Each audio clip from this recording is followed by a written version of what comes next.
Ross Kakula here, PGA Class 8 member, Arrowhead Golf Club Director of Instruction.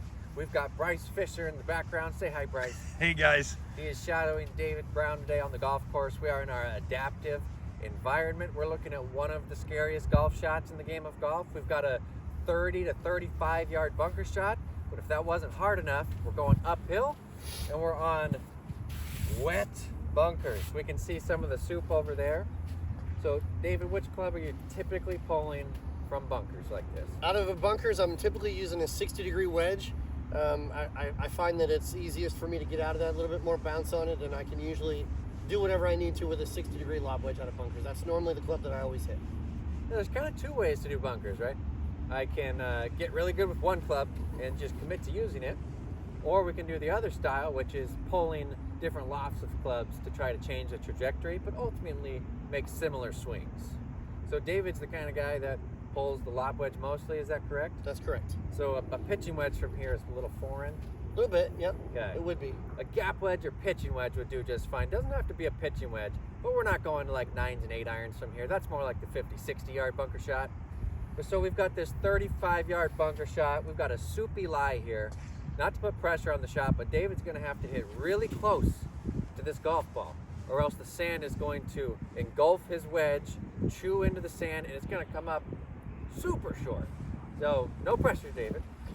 Let's see a 60 on this 35 yard bunker shot. Right. He's going to have to pick it just perfectly, or else it's got a long cut.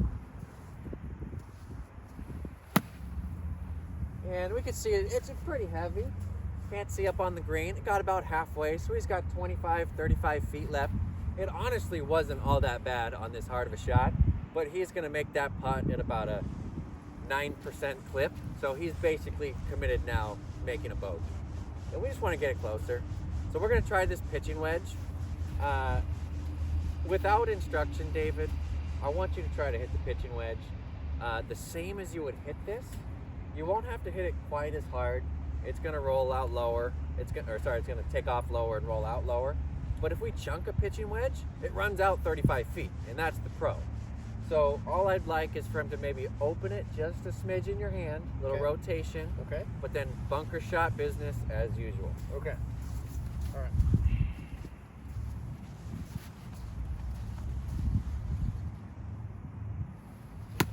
Ooh.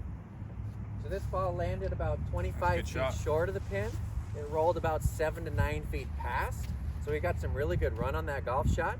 If he had picked it just a tiny bit cleaner, it would have had a little bit of check and probably been about pin high. But he can essentially hit a really great shot pin high, or kind of chunk it pin high like he just did with his pitching wedge. Any questions on when to pull this and why? Not at all. I'm surprised at how versatile it was, and certainly an advantage if you have a long way to go. I felt like I had to work a lot harder to get that all the way to the hole with such a long shot. But with a club like this, or a little less loft, it was easier for me just to get it out and kind of let the run of the golf ball and the trajectory of the golf ball do the work for me. Yeah. You can leave the long 60 degrees to the true professionals and myself, David. That's okay. We'll go with the pitching wedge, and we'll get that sucker to the cup. Thanks, Ross. I appreciate it.